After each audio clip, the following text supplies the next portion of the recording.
tema de los manglares. Saludos a todos los que están sintonizando.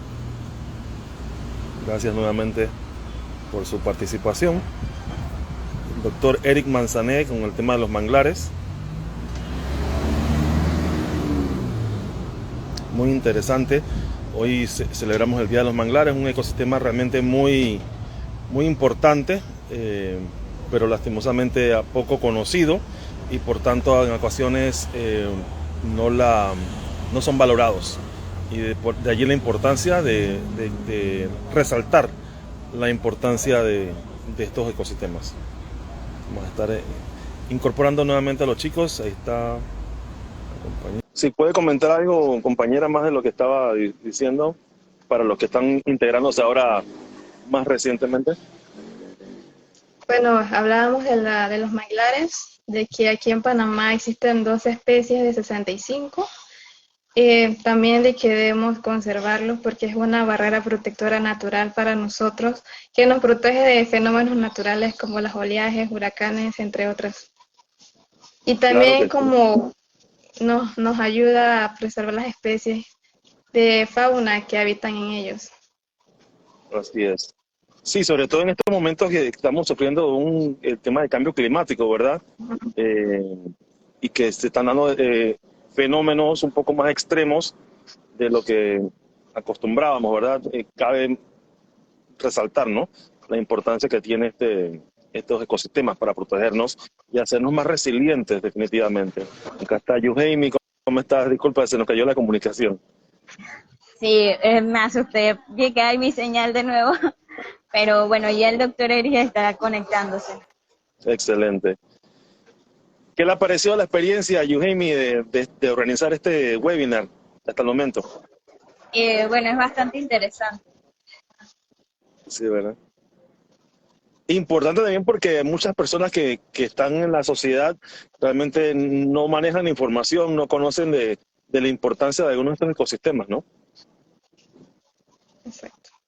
Sí. Y así ayudamos a concientizar a la población panameña de protegerlos y cuidarlos. Exacto, porque lastimosamente los manglares usualmente los vemos como, no sé, como pantanos, como áreas malsanas que están llenas de mosquitos, que son muy calientes, que no tienen mayor importancia, ¿no? Nos comenta aquí Adriana Alexa, ¿qué tipo de estudios sobre el manglar se están realizando recientemente? Bueno, recientemente, actualmente estoy participando también en el proyecto Patrimonio Natural Azul, el cual él está evaluando la cantidad de carbono en los manglares en los 2 tipos de bahía de Parito y bahía de Panamá, por parte de Audubon Panamá. Ellos se están enfocando más al monitoreo de aves que cuentan los manglares. Y bueno, de esos son los 2 proyectos que estoy más al tanto. Pero también es muy importante y se ha hablado últimamente acerca de la valoración de carbono azul del país. Y esto lo está manejando Mi Ambiente. ¿Nos puedes comentar, para los que no manejan el concepto, a qué se refieren con carbono azul? Sí, el carbono azul se utilizan a veces bonos que tienen un valor acerca de cuánto carbono puede capturar el manglar, porque el manglar tiene esta capacidad de que en su biomasa, o sea, los árboles, en sus raíces, en sus troncos, en sus ramas y en sus hojas capturan carbono que sin ellos estarían en la atmósfera. Y también los manglares tienen la capacidad de capturar este tipo de sedimentos que también capturan el carbono. Y en esto se refiere a un valor, le da un valor económico que el país luego decide con unas acreditadoras internacionales cuál sería su valor y se manejan en diferentes mercados. Excelente, excelente. Y hablamos también de otro tipo de humedales, ¿verdad? No solamente los manglares, también se hablan de otro tipo de humedales que pueden manejar el carbono azul, ¿verdad? O solamente humedales, pero manglares. No, eso también incluye los otros tipos de humedales. Bienvenido, don Eric. Disculpa, se nos cayó la señal hace un instante. Seguimos. Adelante, chicos. Bueno, siguiendo con las preguntas, los manglares tienen funciones importantes como sitio de cría para muchos peces, entre otros grupos. Su función de barrera protectora de fenómenos naturales y últimamente se ha escuchado sobre que son grandes capturadores de carbono. Para usted, ¿cuál sería la mayor razón por la cual debemos conservar y proteger los manglares? Bueno, si lo vemos desde un punto de vista biológico y hasta evolutivo, sería nuestra propia conservación como especie. Sería como envolviendo todo. Al final, mucho lo que tú has dicho, lo que has mencionado, que tienen barrera protectora, que se utilizan como captura de carbono, pero además sabemos que son sitios importantes de cría. Los manglares tienen una función ecológica muy, muy importante, que debemos mantenerla y digamos que no hay otro ecosistema de este tipo costero que tenga esta capacidad de hacer todas estas cosas. Es como digamos ahora, un multitasking, puede hacer todas estas funciones de manera importante. Lo que había estado hablando Joemi acerca de la captación de carbono, eso era algo que hasta hace 10 años nadie se lo imaginó. Y ahora sucede que se sabe que los manglares son uno de los principales captadores de carbono. Entonces, no sabemos todavía cuáles son otras funciones que puede tener. El conservar los manglares nos va a dar la oportunidad de seguir haciendo estudios y saber qué otras funciones puede tener. Nosotros como seres humanos, como seres pensantes, debemos saber que nuestra solución y nuestro futuro como especie depende de conservar estos tipos de ecosistemas, que por otro lado son ecosistemas bastante especializados. No hay otro tipo de ecosistema que represente, que cubra este biotopo, este sistema, o esta transición del sistema marino al sistema terrestre como lo hace el manglar. O sea, sería otra razón importante para conservarlo. Bueno, siguiendo con la otra pregunta, según la estimación realizada por la Autoridad Nacional del Ambiente en el año 2011, los manglares cubrían el 2.3% de la superficie total del país. Al pasar los años, ¿usted considera que esta ha aumentado con diferentes proyectos de reforestación o ha disminuido por que las personas lo utilizan para actividad para producir carbón, leña y deforestación? Bueno, según los datos del mismo Ministerio de Ambiente, de hecho, hubo una disminución desde el 2012 al 2019. Creo que en el 2012 era alrededor de 177.000 hectáreas, no recuerdo el número exacto, y en el 2019 alrededor de 165.000. Sí, se perdieron hectáreas, y eso tiene mucho que ver con la presión que se hace a los manglares.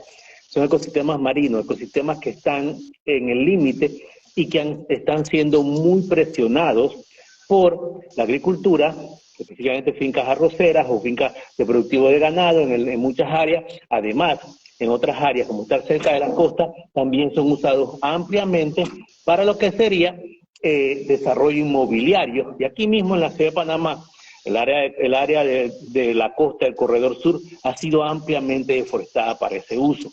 En cuanto a lo que sería la reforestación, los proyectos de reforestación han logrado algo de éxito, pero evidentemente se necesita un mayor impacto para lograr no solamente que se restaurar el ecosistema, sino enseñarle a las personas que están produciendo leña, carbón y lo demás, cómo se puede hacer ese tipo de actividades sin tener que dañar el manglar de la manera que se hace. Así que tenemos todavía mucho que trabajar en nuestro país para controlar ese tipo de afectaciones y a la vez que los proyectos de reforestación sean realmente exitosos. Como dato interesante, se calcula que entre 1960 y 2018 Panamá perdió el 68% de la cobertura de manglar. O sea, eso es interesante porque quiere decir que más de la mitad del manglar de lo que había en el 60 se perdió. Quiere decir que, digamos, en el 60, si tenemos en cuenta, utilizamos las 137.000 hectáreas que había en el principio. Quiere decir que en el 60 tendríamos alrededor de 553.000 hectáreas de manglar en Panamá. O sea, que lo que hemos perdido es una cifra realmente considerable. No, cuando lo vemos así pensamos, ok, tenemos todavía bastante, pero realmente si perdimos el 68%, quiere decir que solamente tenemos el 32% de lo que había originalmente. Es una cifra bastante impactante. ¿Se imaginan cómo afecta eso la productividad de camarones, la productividad de diversas especies que se usan para la pesca? Entonces, es el momento de realmente de sentarnos y tratar de detener ese tipo de daño. Muchas gracias, doctor. Y también ahí recalcamos que los manglares son nuestra barrera. Y quitar toda esa barrera y cuánto perdimos y en cuánto tiempo lo podríamos recuperar también sería otra pregunta, que eso sería esfuerzos no solamente de organizaciones ni del gobierno, sino parte de todo. Otras cuestiones que teníamos aquí como duda es que estos ecosistemas son bastante particulares y tienen una gran biodiversidad, como usted lo ha dicho, tanto en fauna como en flora. Y nosotros quisiéramos saber cuáles son las repercusiones que este tipo de ecosistemas tendría debido al cambio climático. ¿Cómo les afectaría a ellos el cambio climático? Eso es un motivo de mucha investigación en este momento, porque, por ejemplo, se calcula que puede haber un aumento en lo que sería el nivel del mar. Tú sabes, creo que tú has estado en manglar, varias de estas especies producen estos pequeños, estas pequeñas raíces, neumatóforos, que lo usan para el intercambio de gases en raíces que están sumergidas. Si hay un aumento en el nivel del mar, estos manglares van a tener que invertir más biomasa en producir estas raíces. Y al invertir en más biomasa, no van a poder invertir en reproducción y crecimiento, porque es una cantidad finita de recursos que tienen. No se ha hecho un estudio sobre eso, pero sería interesante saber cómo va a afectar esa subida del mar. Y por esta razón de que muchos de estos efectos son relativamente nuevos, en realidad hay un campo de investigación bastante grande en esto. Nosotros en este proyecto de Audubon estamos haciendo un experimento en el cual estamos agregándole a manglares más salinidad, porque también se supone que algunas áreas del mar van a aumentar en salinidad con el cambio climático. Estamos agregando un poco de acidificación oceánica, porque también se supone que esto va a ser otro problema, y también estamos agregando algo de nutrientes por todo este deslave de nutrientes que hay en lo que serían las plantaciones de arroz y demás. La idea sería ver cómo estos cambios, que somos lo que esperamos que va a pasar con el cambio climático, va a afectar el desarrollo y la fisiología de estas plántulas de manglar. Va a ser interesante en los próximos años, ustedes que son jóvenes quizás lo vayan a ver todavía más, cómo las especies van a reaccionar, si los manglares rojos, estos que tienen estas raíces enormes, van a tener que crecer todavía más, sí, o incluso, por ejemplo, en el caso del mangle rojo, recuerdan que ellos producen esta especie de semilla llamada propágulo, que está viva, si van a encontrar suficiente terreno para adherirse, ¿qué va a pasar con todo eso? En este momento hay muchas predicciones, pero ¿qué va a pasar realmente? Todavía no lo sabemos. Esperemos que el mangle sea capaz de ajustarse, pero para saber eso, para predecir, estamos nosotros, los científicos, los biólogos, que debemos tratar de empezar a hacer investigaciones en esa dirección. Y ese es el llamado para todos los que estamos en esto, empezar a trabajar en esa dirección. Hay mucho campo para trabajar, mucho por investigar todavía, y sobre todo con esta crisis que estamos viviendo todos. Y por consiguiente, otra de nuestras dudas sería que si ya bien conocemos que tienen una gran capacidad para capturar carbono, en estudios anteriores se han dicho que tienen hasta 4 veces más la capacidad que algunos ecosistemas agroforestales. Entonces, ellos son una barrera, una opción para nosotros en contra del cambio climático. ¿Sería una solución? Sí, el mantenerlos, protegerlos y es posible expandir el tamaño de los manglares debe ser una solución, porque son muy buenos para eso. Y una cuestión interesante es que, por ejemplo, se ha demostrado, varios papers ya lo han demostrado, que pueden, de hecho, tomar hasta 5 veces más carbono orgánico que los bosques tropicales. Y eso es interesante, ¿por qué? Porque primero que todo, ellos al estar en un área costera, reciben mucho sol y eso incrementa la productividad. Tienen una alta productividad. Los árboles manglares tienen una alta productividad en general, pero sobre todo debido a que, digamos, tienen una baja tasa de descomposición a nivel del suelo, por lo tanto, se puede mantener ese carbono que ellos capturan de manera mucho más larga en el suelo. Y eso es lo que realmente hace que ellos tengan esta capacidad de capturar carbono orgánico y mantenerlo. Y sobre todo a nivel del suelo, ¿ok? Y si, digamos, sabemos que estos manglares pueden tener un periodo bastante largo, es una opción realmente viable para mantener un esfuerzo permanente de absorber el carbono que está en la atmósfera y tratar con eso de reducir un poco el impacto del ser humano en el cambio climático. Muchas gracias. Bueno, siguiendo con otra pregunta, ¿cuáles son serían los beneficios económicos que nos ofrecerían los manglares? Ok, en cuanto a los beneficios económicos, una de las primeras cosas que se dice siempre sobre los manglares es que son como el servicio de kindergarten de las especies de peces. ¿Por qué? Porque muchas de estas especies comerciales retornan a lo que sean los manglares para que las crías, los pequeños, los juveniles, crezcan en esta área. Si ustedes alguna vez han ido a un manglar, verán que cuando la marea sube, sobre todo los que son de Resofra mangle rojo, se convierte en una especie de laberinto.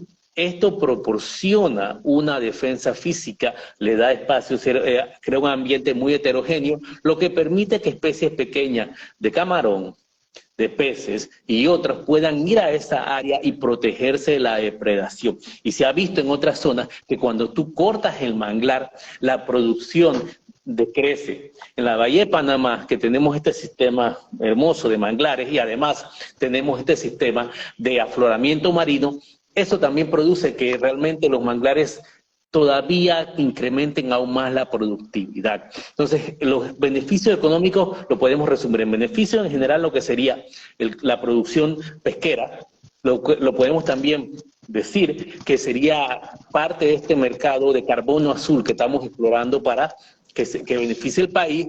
También, por supuesto, en otros países, todavía en Panamá no se ha explorado, pero la idea de hacer ecoturismo al manglar es otra idea que se podría explorar y que se podría hacer para comunidades de base.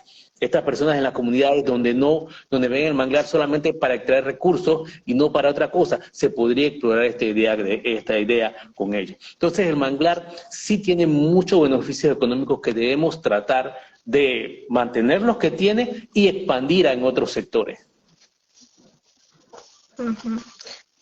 Bueno, para contribuir a su conservación de los diversos ecosistemas manglares, ¿actualmente existe algún programa o plan para reforestar y ayudar a su conservación? Bueno, eso es interesante porque otro de los objetivos del proyecto de valoración del capital azul de Panamá, que estamos con Audubon, es hacer un inventario de los diversos proyectos de reforestación que se han hecho en Panamá para tratar de medir su realmente éxito, porque no tenemos una medición real y bueno, lamentablemente todos sabemos lo que pasa con la mayoría de los proyectos de reforestación aquí, que empiezan muy bien, se le hace toda la publicidad y después de 3 años nadie sabe qué pasa con eso. Entonces, si eso pasa con áreas boscosas, lo que puede pasar en áreas de manglares que son todavía más inhóspitas para llegar, más difíciles para llegar. Y la idea de hacer este inventario de reforestación de manglar sería saber eso, en qué área ha sido exitosa, cuánto realmente se ha reforestado y qué áreas serían más propicias para reforestar. Ahora bien, en cuanto a proyectos que se han visto que han sido un poco exitosos, tengo entendido que la concesionaria eléctrica reforestó alrededor de 5 a 6 hectáreas en la isla Galeta como parte de su proceso de compensación por las inversiones que ha hecho, y en esa área sí ha logrado verse un pequeño aumento. Aparte de eso hay un proyecto bastante grande que es en la bahía de Chame, el cual tienen una meta de reforestar alrededor de 250 hectáreas. Esas áreas han logrado, se puede ver. El problema es que el manglar, para reforestarlo, por estar en esta zona, requiere una inversión un poco más alta de lo que sería, por ejemplo, en reforestar un área de bosque, donde está un poco más cerca y es mucho más accesible. Pero, bien planificado y bien hecho, es posible recuperar parte de cantidad, de ese 63% que hemos 68% de manglar que hemos perdido. Y es una opción que tenemos, sobre todo por la cantidad que hemos perdido. Y aunque ahorita mismo se considere que es bastante, era mucho más antes. Una pregunta que nos mandan es ¿cómo se le ponen sal y sedimentos a los mangles? ¿Lo hacen en laboratorio o en campo? Bueno, en este caso, específicamente, nosotros tenemos un invernadero con piscinas.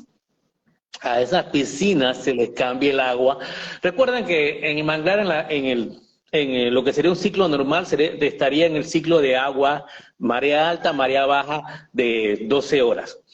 Y en ese ciclo cambia de agua dulce a agua salobre, a agua salada. Nosotros, como no podemos, sería realmente muy difícil poder hacer un ciclo de 12 horas, de cambiar el agua dulce al agua salada. Lo que tenemos es un ciclo, lo llamamos ciclo largo, de 24 horas. Cambiamos las piscinas a agua dulce, agua de lluvia, la ponemos ahí, y eso simula lo que sería la marea baja cuando tienes más presencia de agua dulce. Y después hemos creado una propia receta para simular el agua de mar, y de esa manera colocamos el agua de mar normal, y después entonces, según el tratamiento, colocamos más de lo que sería las sales para hacer el agua de mar artificial para crear alta salinidad. Nos encontramos con una cosa interesante aquí también en cuanto a lo que sería la acidez. Por lo regular, una acidez entre un pH de 7.2 a 7.5 ya a nivel oceánico se considera ácido. Y nosotros estamos usando agua de lluvia. Y sucede que el agua de lluvia en Panamá ya tiene más un pH entre esos dos. Eso sí, cada vez que tomamos o que vamos a hacer el cambio de agua, tomamos muestras y le medimos el pH para asegurarnos que está en ese rango. O sea, con esto ya tenemos la acidificación. Por otro lado, también tenemos lo de los nutrientes. Fuimos a las arroceras, averiguamos cuál es el tipo de abono que ellos usan en general, que sería el que realmente tú vas a ver el que impacta al manglar. Por ejemplo, si uno va al área de Antón y esas áreas, cuando uno va hacia el manglar, lo que encuentra son puros arrozales a ambos lados. Y esas áreas usan toneladas de lo que sea abono. El abono que ellos usan es uno que llaman 20-20-20, y ese es el que usamos nosotros. Igual, se hace la dilución y se le agrega entonces a las piscinas. Eso es lo que estamos haciendo. Interesante el experimento. Tenemos una pregunta. ¿Cuánto tiempo demora en crecer los manglares? Wow, esa es una pregunta interesante, y bueno, dependiendo de la especie y de las condiciones, vamos a ver diferentes tasas de crecimiento. Y un ejemplo clásico en esto, quizás ustedes son jóvenes, no se acuerdan, pero hace unos 20 años no existía el manglar de Costa del Este, y el manglar de Panamá Viejo era una pequeña mancha. Llegamos al 2000 algo, y de repente miren el tamaño de esos manglares en esa área. O sea que les da una idea de si se dan las condiciones apropiadas, lo rápido que ellos pueden crecer. Recuerden, son muy productivos, las especies en general son muy productivas, las especies en general pueden absorber mucho carbono, y ese carbono lo transforman en madera y crecen.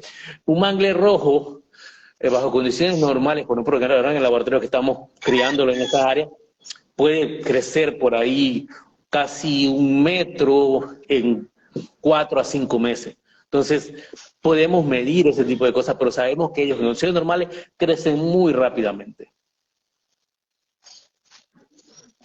Se podría decir que ellos, si tienen las necesidades, sus requerimientos bien suplidos, tienen esa capacidad de regenerarse incluso en un lugar que ha sido deforestado.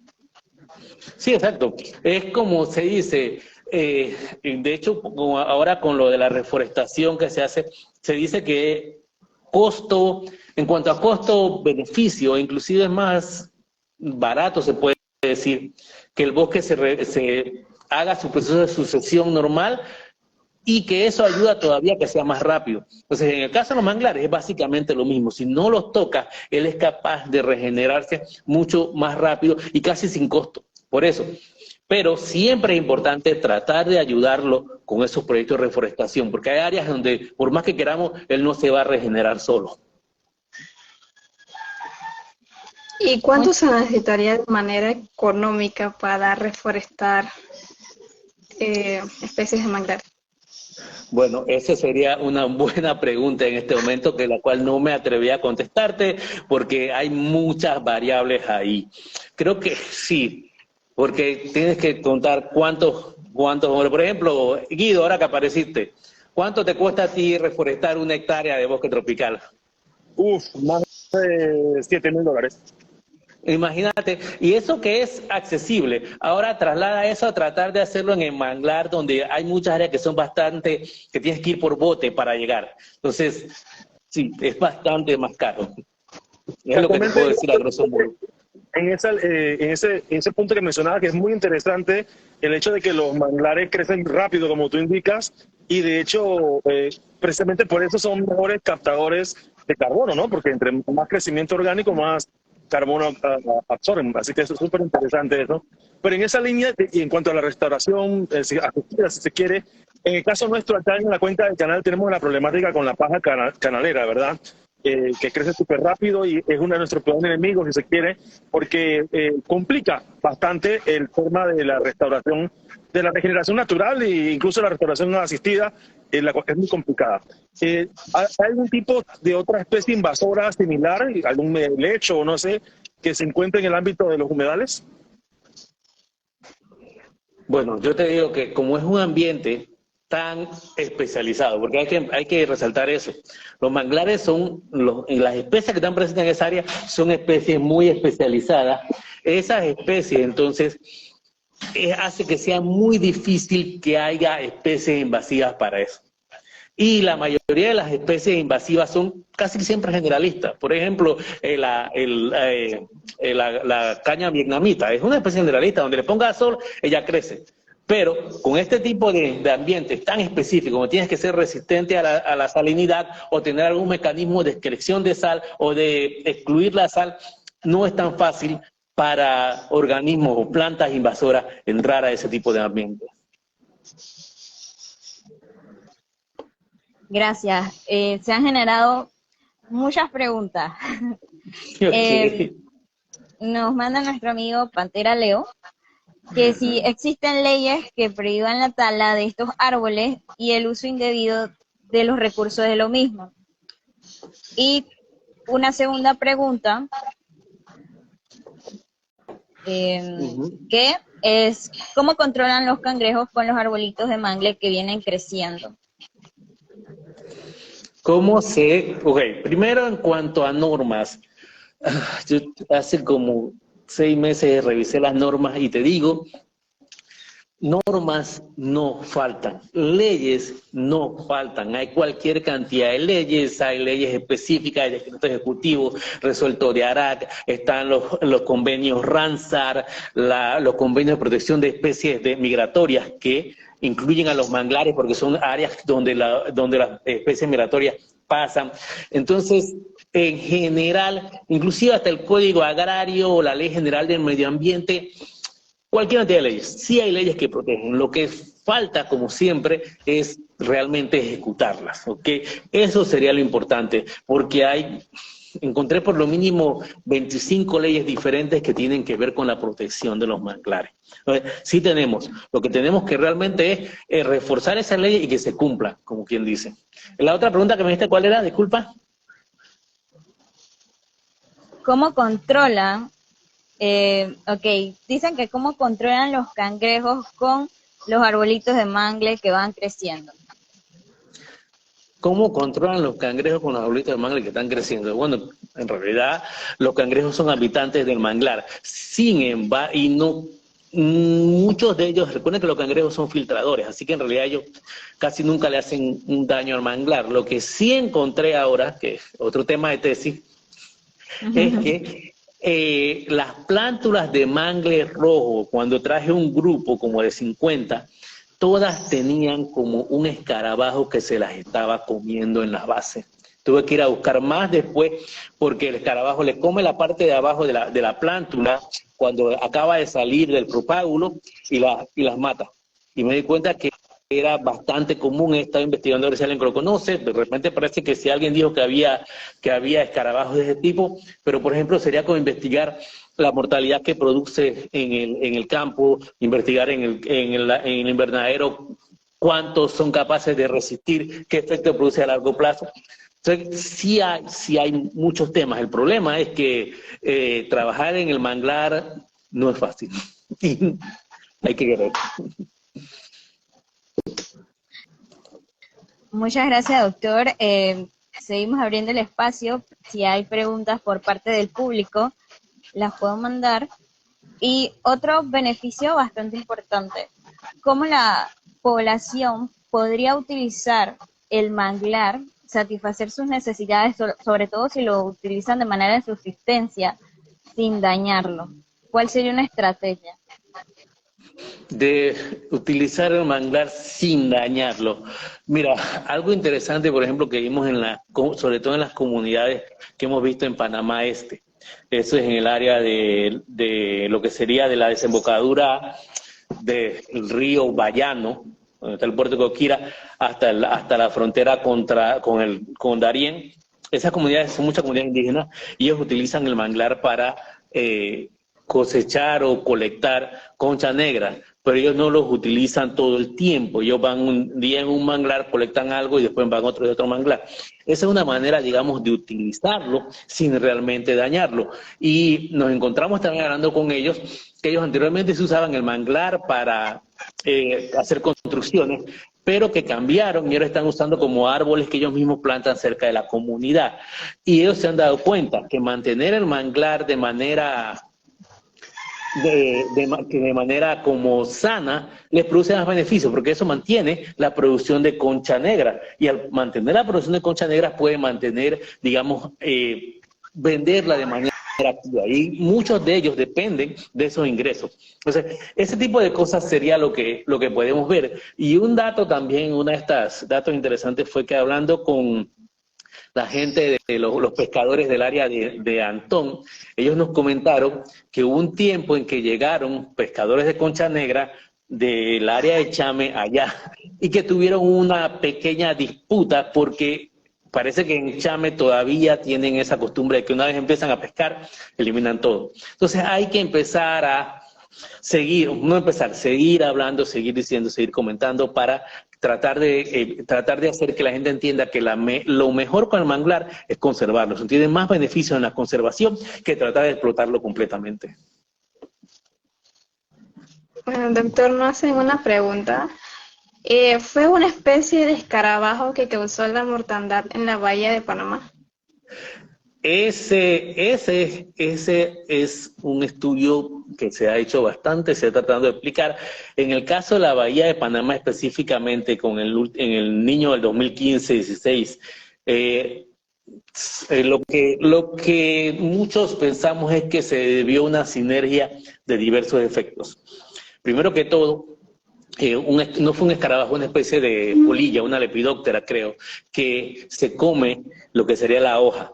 Eso produce ciertos daños en el manglar. Aparte de eso, ese año hubo un problema porque hubo el niño, y algo que la gente piensa, no, el manglar siempre y cuando agua salada es feliz. No, el manglar necesita agua dulce. Al haber un niño hubo sequía, y eso junto con el daño producido por los insectos hizo que hubiera muchos de esos manglares tuvieran una falla hidráulica interna y murieran. Y eso se supone que la mayoría pensamos que es un efecto de todas estas cosas juntas. Otros científicos piensan que sobre todo fue lo de la larva esta, pero bueno, digamos que al final sabemos que no fue el escarabajo, sino un efecto de otras especies y otros factores ambientales. Nos hacen otra pregunta. ¿Qué pudo específicamente producir ese rápido crecimiento del manglar en la bahía de Panamá? Bueno, ese rápido crecimiento se da específicamente de la desembocadura del río Juan Díaz hacia el oeste. ¿Okay? Si ustedes recuerdan, no sé si, bueno, no recuerdan, pero debemos tener en cuenta que en la bahía de Panamá hay una corriente de agua que viene desde el este hacia el oeste. En los últimos 20, 30 años ha habido una presión inmobiliaria muy fuerte sobre lo que sería digamos, lo que sería toda el área alrededor del río Juan Díaz, sobre esta cuenca. ¿Qué hace eso? Que al haber muchas construcciones sobre esa área y haber lluvia, porque siempre hay lluvia, produce mucha escorrentía y trae muchos sedimentos. Esos sedimentos, ricos en nutrientes, se van depositando del lado oeste y van creando condiciones para que los manglares puedan entonces colonizar.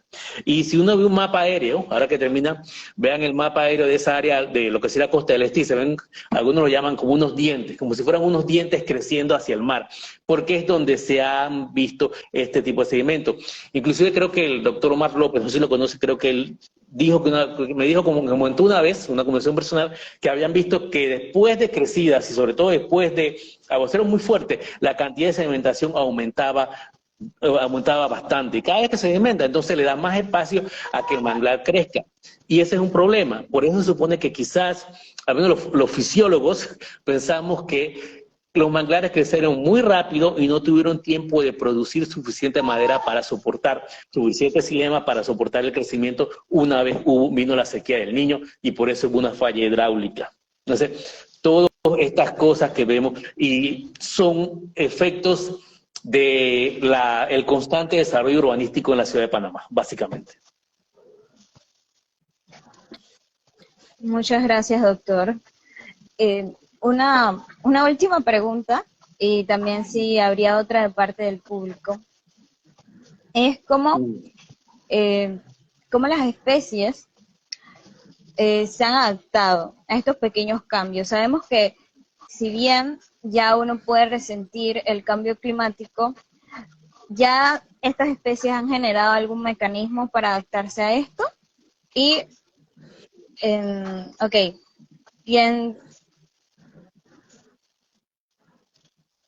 esa sería la pregunta. Ok, vuelvo y repito, digamos lo que mencioné anteriormente, el manglar, las especies de plantas que viven en el manglar son especies especialistas. El manglar realmente vive ahí porque puede excluir, tiene una exclusión competitiva del resto de las especies de plantas. O sea, muy pocos árboles pueden crecer en ese tipo de ecosistema de alta salinidad y suelos inundables. Entonces, a ellos, quizás por eso también, cuando una especie es muy especialista, está mucho más sensible a cambios en el ecosistema. Eso se sabe. Si una especie está especializada, por ejemplo, en alimentarse de un tipo de planta, en alimentarse de un tipo de recurso, si cambias ese recurso, le cuesta más abrirse a otro tipo de recursos. Entonces, todavía no sabemos porque no tenemos una idea real de cómo es la respuesta. Esperamos empezar con este tipo de charlas y lo demás, incentivar a los jóvenes para hacer investigaciones. Todo este tipo que estamos haciendo. ¿Cómo va a responder? ¿Qué va a pasar? ¿Qué está pasando? ¿Cómo ha pasado anteriormente? Digamos, hasta hace unos 40 años, la gente no, como digamos en Panamá, no le metía mente a esto del manglar. Vamos a cortar eso y vamos a venderlo en vara y vamos a hacer carbón y vamos a poner edificios y vamos a hacer cosas.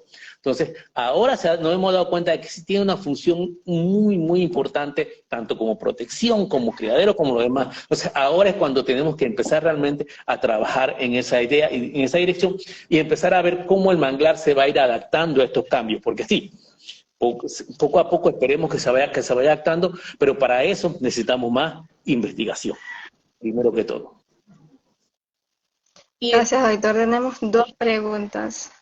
En los comentarios se encuentran 2 preguntas.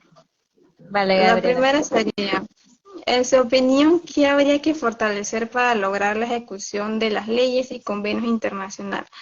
La persona se acuerda que hace unos años escuchó en el caso de que estaban haciendo un edificio en medio de un manglar. Sí, creo que, y esto vale para casi todas las leyes de protección ambiental, habría que reforzar el cumplimiento de parte del Ministerio de Ambiente de esas leyes. Ellos creo que tienen un juzgado de índole ambiental, habría que reforzar que ellos realmente puedan cumplir esas leyes y que no sean solo multas, que eso es algo que se habla con otros problemas, porque ok, se multa a la persona, no sé si ese sería el caso, se multa a la construcción y al final, y la construcción permanece, la persona paga su multa y ya, no hay problema, puede seguir ahí. Entonces, no solamente sería poner la multa, sino también hacer que lo que se haya construido, lo que se haya hecho, sea eliminado y que además se dé algún tipo de proyecto para reforestar y de esa manera también aliviar el daño que se haya hecho. Entonces, creo que sería eso. Hay que fortalecer la ejecución de la ley de parte del Ministerio de Ambiente y de los juzgados de tipo ambiental para que no solamente se cumpla o se le multa, sino también se eliminen esas intervenciones que se están haciendo en los manglares.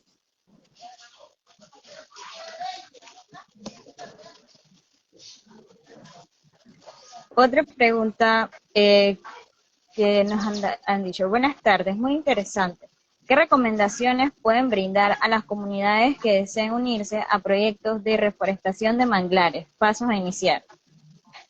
Bueno, lo primero eso es reunirse con las autoridades de la comunidad y decir, ok, queremos iniciar un proyecto así. Actualmente hay muchos fondos disponibles para eso, pero tienes que saber cómo lo vas a ejecutar. Tienes que tener una planificación.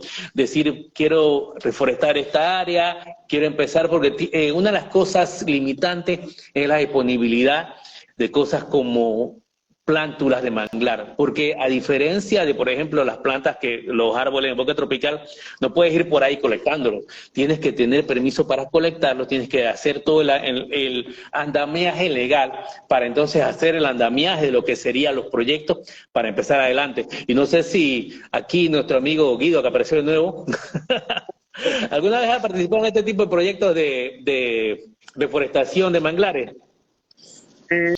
Sí hemos participado, no tanto como quisiéramos, pero sí hemos participado y definitivamente que es logísticamente complicado, ¿no?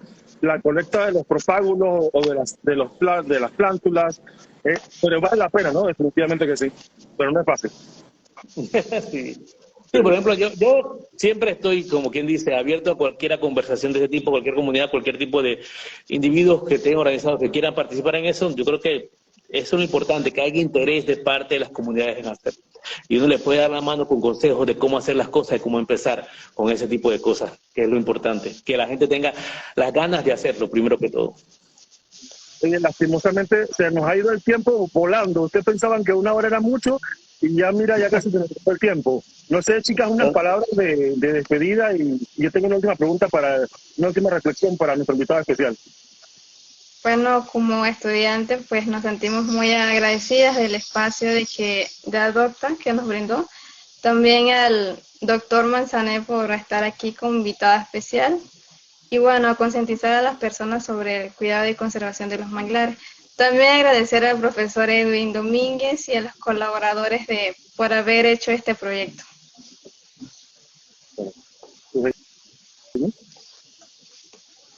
Que muchas gracias también al público por conectarse, por buscar esa nueva opción de aprender y sobre todo compartir este conocimiento, porque somos personas que van a saber algo nuevo y cómo vamos a poder conservar el medio ambiente y también aprovechar todos esos beneficios que, por decirlo, nos da de manera gratis. Excelente. Bueno, muchísimas gracias, compañeras. Han hecho un trabajo excepcional. Han llevado muy bien adelante la entrevista. El profesor, el doctor Manzané, nuestro agradecimiento también. Y una última reflexión. ¿Cuál cree usted que sería el principal reto, verdad, para que la sociedad en general, y específicamente nuestros gobernantes, tengamos a bien conservar los manglares? ¿Cuál es el principal reto? El principal reto es despertar la conciencia. Ya tenemos el interés, pero ahora tenemos que mantener, o sea, hacer que ese interés pase a la acción, porque ya muchos sabemos que es importante y días como esto del Día del Manglar son importantes porque todavía se le da más, digamos, divulgación.